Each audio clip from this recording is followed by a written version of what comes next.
जय हिंद बच्चों, you are most welcome in my YouTube channel Target with Dev sir. बच्चों, पिछले लेक्चर में हमने अशुद्धियों पर चर्चा किया था, विशेषण से संबंधित अशुद्धियों पर चर्चा किया था। आज हम इस लेक्चर में क्रिया विशेषण से संबंधित अशुद्धियों पर चर्चा करेंगे। क्रिया विशेषण से संबंधित अशुद्धियों पर चर्चा करेंगे। तो पहले हम क्रिया विशेषण है क्या ना, जैसा कि नाम से ही पता चल रहा है कि क्रिया की विशेषता, जो शब्द क्रिया की विशेषता बताते हैं वो क्या कहलाते हैं? क्रिया विशेषण कहलाते हैं। जो शब्द क्रिया की विशेषता बताते हैं क्रिया विशेषण कहलाते हैं, और उनका उचित प्रयोग ना किया जाए तो वाक्य हमारा अशुद्ध हो जाता है। तो आज हम ऐसे शब्दों पर चर्चा करेंगे कि क्रिया विशेषण में कौन सा शब्द प्रयोग किया जाए कि हमारा वाक्य शुद्ध रहे, और या किसी में किया गया है तो वह वाक्य हमारा शुद्ध है या अशुद्ध। तो आइए पहले क्रिया विशेषण, जैसे मैंने बताया कि क्रिया की विशेषता बताने वाले शब्दों को क्रिया विशेषण कहते हैं। जैसे चीते तेज भागते हैं। ध्यान से आप सेंटेंस को, वाक्य को समझिए। यहाँ पे ये जो तेज है, तेज विशेषण शब्द है, लेकिन किसकी विशेषता बता रहा है? ये भागते। ये भागते क्या है? ये है क्रिया है, यानी यहाँ पर कौन सी क्रिया है? भागना। कौन सी क्रिया है? भागना। यानी ये किसकी विशेषता बता रहा है? भागने की विशेषता क्या है? तेज। यह चीता किससे भाग रहा है? तेज भाग रहा है। और यहाँ पर इस वाक्य में क्या है कि क्रिया की विशेषता बता रहा है, इसलिए यहाँ पर तेज हमारा क्या है? क्रिया है, विशेषण। तेज कैसा शब्द है? क्रिया विशेषण है। ठीक है, क्रिया विशेषण तेज शब्द है। ठीक है, क्रिया विशेषण। चीते तेज भागते हैं, तो यहाँ पर भागना क्या है? क्रिया की विशेषता बता रहा है। इसी प्रकार हमारा दूसरा वाक्य, जैसे लड़कियां कम खाती हैं। लड़कियां कम खाती हैं, यानी कम। आप ध्यान से देखिए, ये कम किसकी विशेषता बता रहा है? खाने की विशेषता बता रहा है। खाना क्या है? खाना यहाँ पर क्रिया है, वर्ब है। ठीक है, तो लड़कियां कम खाती हैं, यहाँ कम क्या है? क्रिया विशेषण शब्द है, क्योंकि क्रिया की विशेषता बता रहा है, इसलिए ये क्या है? क्रिया विशेषण शब्द है। इसी प्रकार सोहन लाल ने कल मकान खरीदा। ये कल किसकी विशेषता बता रहा है? खरीदने का। खरीदा कब गया? खरीदने के समय का, यानी खरीदना क्या है? ये खरीदा, ये क्या है? क्रिया है। ठीक है, वर्ब है। तो अब इसकी विशेषता क्या है कि ये खरीदा कब? कल खरीदा, यानी वो उसकी विशेषता, क्रिया की विशेषता बता रहा है कि खाने क्या है? किस समय की। इसी प्रकार आ जाता है स्नेहा इधर आओ। अब इधर किसकी विशेषता? आने की। आना क्या है? आना हाँ क्या है? वो क्रिया है। यानी यहाँ पर तेज, कम, कल और इधर क्या है? हमारे क्रिया विशेषण शब्द है, और ये सब वाक्य हमारे जो बने हुए हैं क्रिया विशेषण से बने हुए हैं। तो इन वाक्यों में हमने देखा कि इन वाक्यों में तेज, कम, कल और इधर क्रिया विशेषण है। क्या है? क्रिया विशेषण है। ये शब्द अलग अलग प्रकार से, ये शब्द सब अलग अलग प्रकार से, भिन्न भिन्न प्रकार से क्या कर रहे हैं? क्रिया की विशेषता बता रहे हैं। क्रिया की विशेषता बता रहे हैं। जैसे तेज शब्द, जैसे यहाँ पे पिछले, यहाँ पे क्या लिखा गया? चीते तेज भागते हैं। तो जैसे तेज शब्द क्या है? तेज शब्द भागना क्रिया की रीति बता रहा है। तेज शब्द भागना क्रिया की रीति बता रहा है। तेज शब्द क्या बता रहा है? भागना शब्द की रीति बता रहा है। जबकि दूसरा यहाँ पे लड़कियां कम खाती हैं, जबकि कम क्या कर रहा है? जबकि कम शब्द खाना क्रिया का परिमाण बता रहा है। क्या बता रहा है? परिमाण माने मात्रा। ठीक है, कम खाना मतलब परिमाण के बारे में बता रहा है। इसी प्रकार कल शब्द, कल शब्द खरीदना क्रिया का काल बता रहा है, समय बता रहा है। ठीक है, कल शब्द खरीदना क्रिया का क्या बता रहा है, समय बता रहा है। जबकि इधर शब्द, इधर शब्द आना क्रिया का स्थान बता रहा है, स्थान बता रहा है। तो जब, तो इस प्रकार आप देख रहे हैं कि जो शब्द क्रिया की विशेषता बताता है तो वो क्या कहलाता है, क्रिया विशेषण। और ये भिन्न भिन्न, मैंने बताया कि ये अलग अलग शब्द प्रकार से क्रिया की विशेषता बता रहे हैं। अब इन क्रिया विशेषण शब्द जब इनका प्रयोग क्या हो जाता है, कुछ भिन्न अर्थ में हो जाता है या सही नहीं किया जाता तो वाक्य क्या हो जाता है, हमारा अशुद्ध हो जाता है। तो इसी प्रकार इसमें क्या है कि जब क्रिया विशेषण अपने अभीष्ट अर्थ को, जब क्रिया विशेषण अपने मेन अर्थ को, अभीष्ट अर्थ को प्रकट ना करके किसी भ्रामक अथवा विरोधी अर्थ को प्रकट करने लगते हैं तो इनका प्रयोग क्या हो जाता है, अशुद्ध हो जाता है। और उनसे बना वाक्य भी हमारा क्या हो जाता है, अशुद्ध हो जाता है, इनकरेक्ट हो जाता है। ठीक है, जैसे जैसे क्या है, देखिए आप पठित घराने में, आप पठित घराने में उत्पन्न हुए हैं। पठित घराने, ध्यान से देखिए, घराने में पठित परिवार समझ लीजिए। पठित माने होता है पढ़ा हुआ, ठीक है ना, पठित माने पढ़ा हुआ। ठीक है, तो घराना क्या पढ़ा, घराना पढ़ा जा सकता है, परिवार पढ़ा जा सकता है, नहीं। ठीक है, तो आप पढ़ाई की चीज तो है नहीं परिवार या घराना। ठीक है, तो इसीलिए यहाँ पर ये जो शब्द प्रयोग किया गया है पठित, ठीक है, यहाँ पठित शब्द का प्रयोग अशुद्ध है, इनकरेक्ट है, क्योंकि पठित का अर्थ होता है पढ़ा हुआ। वही हो सकता है जिसे हम पढ़ सके, जिसे हम क्या कर सके, पढ़ सके बच्चे।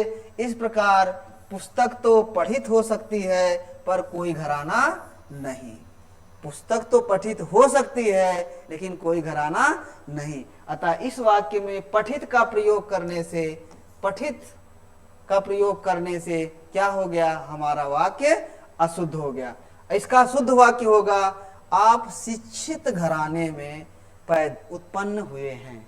आप शिक्षित घराने में पैदा हुए हैं। आप शिक्षित घराने में उत्पन्न हुए हैं या पैदा हुए हैं।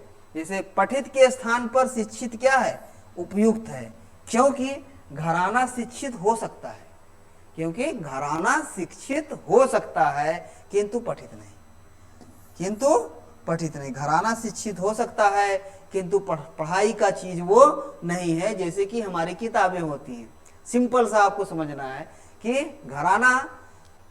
घराना पढ़ाई की किताब नहीं है, जबकि पुस्तक जो है, कोई भी पुस्तक, ज्योग्राफी, हिस्ट्री, पॉलिटी, ज्योग्राफी कुछ भी है, अगर वो पढ़ने की किताब है तो उसे पढ़ा जा सकता है, पढ़ा जा चुका है। लेकिन घराना पढ़ा नहीं जा सकता, लेकिन घराना शिक्षित हो सकता है, क्योंकि वो घराना क्या है, जो उसमें जो मेंबर हैं वो पढ़े लिखे हों। ठीक है, इसलिए क्या है, शिक्षित हो सकता है किंतु पठित नहीं। अतः हमारा शुद्ध वाक्य क्या है, शुद्ध वाक्य है, आप शिक्षित घराने में पैदा हुए हैं, आप शिक्षित घराने में उत्पन्न हुए हैं। अब कुछ और है, जैसे कि क्रिया विशेषण से संबंधित कुछ ऐसे शब्द है, जैसे नित्य संबंधी क्रिया विशेषणों के प्रयोग में सावधानी रखनी चाहिए, सावधानी रखनी चाहिए। जैसे यद्यपि, तथा, तथापि में, जितना उतना में, जैसा वैसा में, यदि तो में, ऐसी क्रिया विशेषण हैं कि इनमें से इसका एक पार्ट यदि प्रयोग किया हुआ है, यद्यपि जैसे प्रयोग किया गया है तो तथापि भी आना चाहिए, या जैसा प्रयोग किया गया है तो वैसा भी आना चाहिए। ठीक है, या जैसे कि मोहन जैसा काम ढूंढ रहा था उसे वैसा ही काम मिला। मोहन जैसा काम ढूंढ रहा था उसे वैसा ही मिला। ठीक है, इसे हटा भी सकते हैं आप, ठीक है ना। मोहन जैसा, ठीक है, मोहन जैसा काम ढूंढ रहा था उसे वैसा ही मिला। यानी कहने का मतलब यहाँ पे जो बताया गया है, अगर जैसा शब्द का प्रयोग किया गया है तो उसके साथ वैसा का भी प्रयोग होना है। अगर वाक्य में ऐसा नहीं हुआ होगा तो वह वाक्य हमारा क्या होगा, अशुद्ध हो जाएगा, अशुद्ध हो जाएगा। लेकिन यहाँ पर क्या है, यह वाक्य हमारा क्या है, शुद्ध है। जैसे मोहन जैसा काम ढूंढ रहा था उसे वैसा ही मिला, उसे वैसा ही मिला। दूसरी बात है, यदि तुम पढ़ोगे तो अवश्य पास हो जाओगे, यदि तुम पढ़ोगे तो अवश्य पास हो जाओगे। यदि तुम, यदि का प्रयोग किया गया तो क्या हो गया, तो का भी प्रयोग आना चाहिए। यदि एक पार्ट का प्रयोग किया गया दूसरे का नहीं किया जाएगा तो वाक्य हमारा क्या हो जाएगा, अशुद्ध हो जाएगा। इसलिए इस प्रकार से वाक्य हमारा होना चाहिए, यदि तुम पढ़ोगे तो अवश्य पास हो जाओगे। यानी हमारा ये कैसा वाक्य है, ये करेक्ट सेंटेंस है, शुद्ध वाक्य है बच्चे। इसी प्रकार अगला देखो, वह जितना अधिक अभी परिश्रम करेगा, वह जितना अधिक अभी परिश्रम करेगा भविष्य में उसको उतना, जितना और उतना, ठीक है। वह जितना अधिक अभी परिश्रम करेगा भविष्य में उसको उतना ही अधिक फायदा होगा, भविष्य में उसको उतना ही अधिक फायदा होगा। तो इस प्रकार आप बच्चे बताइए कि यह कैसा वाक्य है, ये शुद्ध है क्योंकि जितना के साथ उतना भी आया हुआ है, प्रयोग किया गया है। अगर इनमें से किसी एक पार्ट का किया गया आएगा या किया गया होगा किसी सेंटेंस में तो वह वाक्य हमारा इनकरेक्ट होगा, करेक्ट नहीं होगा, यानी अशुद्ध होगा, ठीक है।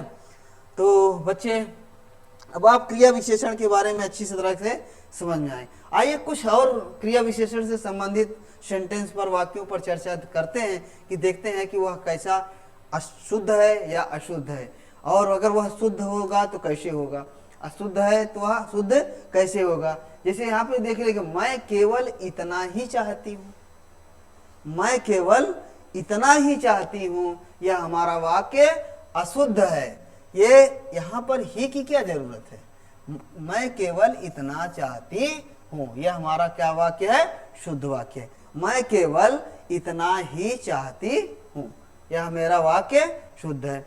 उसी प्रकार श्री राम के एकमात्र पिता चल बसे, श्री राम के एकमात्र पिता चल बसे। आपको किसी के पिता तो एक ही होंगे ना, तो एक कॉमन बात है कि उसमें एक और मात्र लगाने की क्या जरूरत है, ठीक है। एकमात्र पिता चल बसे, ठीक है। तो यहाँ पर एकमात्र ना होने लिखने से क्या हो गया, हमारा वाक्य अशुद्ध है। इसका शुद्ध वाक्य है श्री राम के पिता चल बसे, यानी श्री राम के पिता चल बसे। अब आ जाता है नेक्स्ट वाक्य, सीता अत्यंत ही सुंदर थी, सीता अत्यंत ही सुंदर थी, सीता अत्यंत ही सुंदर थी।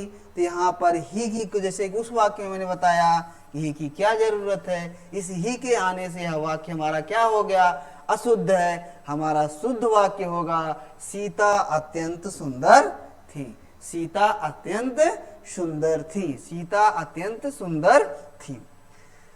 यह कदापि भी सत्य नहीं हो सकता। अब यहाँ पे देखो, यहाँ पर भी का क्या जरूरत है, ठीक है। यह कदापि भी सत्य नहीं हो सकता, भी के प्रयोग करने के कारण यह वाक्य हमारा क्या हो गया है, अशुद्ध हो गया है। क्या वाक्य है, अशुद्ध हो गया है। हमारा शुद्ध वाक्य क्या होगा, यह कदापि सत्य नहीं हो सकता, यह कदापि सत्य नहीं हो सकता। तो बच्चों आज के लेक्चर में बस इतना है। आई होप आप लोगों को क्रिया विशेषण से संबंधित ये जानकारी आपको अच्छी लगी होगी और आप अच्छी तरीके से समझ चुके होंगे। तो इस लेक्चर के अंत तक आप सभी लोगों को बने रहने के लिए मैं बार बार धन्यवाद करता हूं, और हमारा लेक्चर इसी तरीके आते रहेगा, क्योंकि हमने ठाना है जब तक तोड़ेंगे नहीं तब तक छोड़ेंगे नहीं। हालांकि यह लेक्चर हमारा बड़ा छोटा हो गया है, ठीक है, कोई बात नहीं है। हम अगले लेक्चर में अगली अशुद्धि के साथ फिर से हाजिर होंगे। तब तक के लिए आप सभी लोगों को धन्यवाद। जय हिंद।